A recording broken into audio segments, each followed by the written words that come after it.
Bore da chi gyd a croeso I Neges video yr wythnos hon. Good morning everyone and welcome to this week's video message. The past 3 months has had a significant impact on the way we live and work.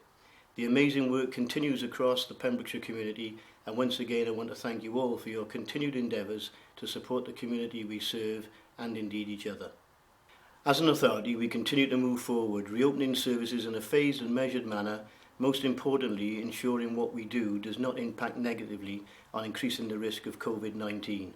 I want to thank the officers across the authority who are working tirelessly every day.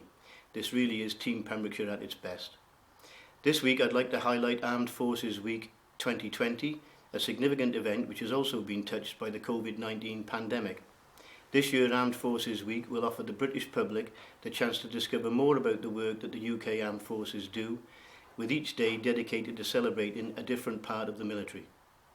Although this will be marked virtually on social media channels, the public is encouraged to show their support from their homes. We have a proud military tradition in Pembrokeshire, and Armed Forces Week will highlight work from cadets, reservists and veterans alike, and provide an opportunity to learn more about their work and the services they provide. I'm sure you'll join me in thanking our armed forces and our veterans for their professionalism and dedication, and wish them well in their online celebrations during Armed Forces Week this year. Moving on, a significant development which has been the subject of much attention recently is the announcement that schools in Wales will be reopening for pupils to attend. I'm delighted this week to be joined by my colleague Stephen Richard Downs, who is our Interim Director for Children and Schools, to learn more about the preparations for this to happen in Pembrokeshire. Bore da, Stephen, a diolch am ymuno I mi y bore yma. Siwr o'i ti, brysur? Ydw Ian, brysur iawn, a diolch am y cyfle y bore yma I siarad gyda chi am ailagor ysgolion. I thought we could start, Stephen, this morning with asking you for your views on general transitional arrangements regarding the children returning to school. Absolutely, Ian, thank you for that. We understand that there are going to be real mixed emotions about returning to school.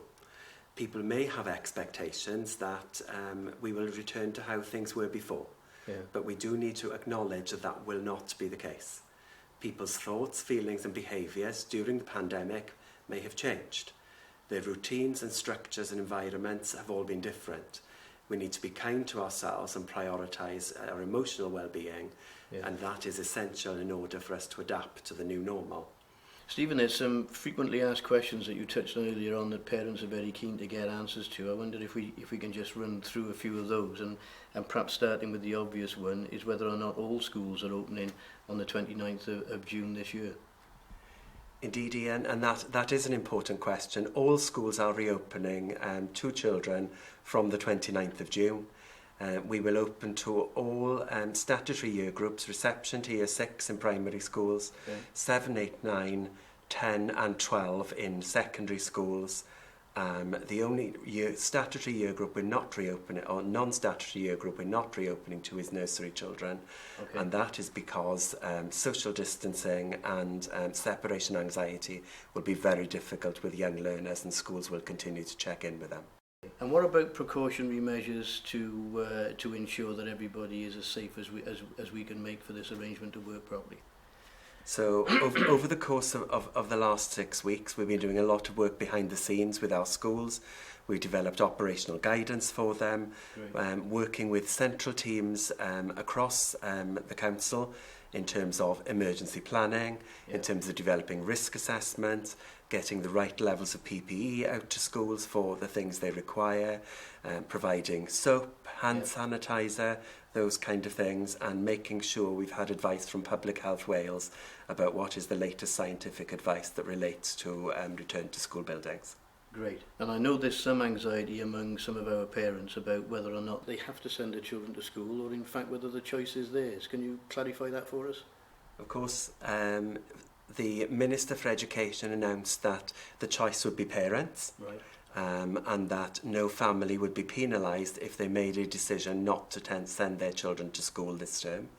Schools are currently surveying parents to look at the demand, because the capacity of all schools will be 30% or less for the 4 weeks of the return. We have developed a list of frequently asked questions which are coming to us from parents, and those are available on our website in the coronavirus section. Well done. And two final things, Stephen, if I might, because I know they're of interest to people. School transport and free school meals. Can you give us a bit of an insight into how we're managing both of those issues? Yeah, so transport is one that remains of concern to us. So we have developed a set of principles for transport, and these will be important that parents understand. First and foremost, if we can, it should be active travel to school, which is in the best interest of learners and their families, because that time spent outdoors is probably the best way to travel. In a private car would be the second route. And if people are able to park away from school sites and do some active travel, that's also great. That then leaves school transport for those who absolutely need it. Schools are making their arrangements at the moment with our transport teams, and there are two factors there. The transport with private providers, which are school runs, so we will be looking at maintaining social distancing on those. But it's important that people understand on a 57-seater bus, the absolute maximum number of learners would be 12. So that makes a significant difference. And on public transport, we do have some public transport routes, and on those routes where we aren't sure that social distancing will be maintained, parents are advised to provide safe face coverings for their children, and the public are also being asked to wear safe face coverings as well. Okay. Stephen, thank you very much for coming in this morning. I'm sure that your responses to the frequently asked questions have been a great comfort to many parents and pupils, and hopefully the wider school communities. And I'd like to thank you for all you've done. I know it's been a huge task. I also am aware that you're supported with a very large team of people, and of course our school-based staff and the wider school community. So thank you very much for all that you've done, and good luck for the 29th of June. Fingers crossed, but I'm sure it'll all go very well. Ian, diolch yn fawr am y cyfle I ddod yma heddiw, a diolch yn fawr hefyd i'r holl gymuned addysg am ei cymorth yn ystod y pandemig. Diolch yn fawr. I'd like now to mention the Welsh Learners Festival.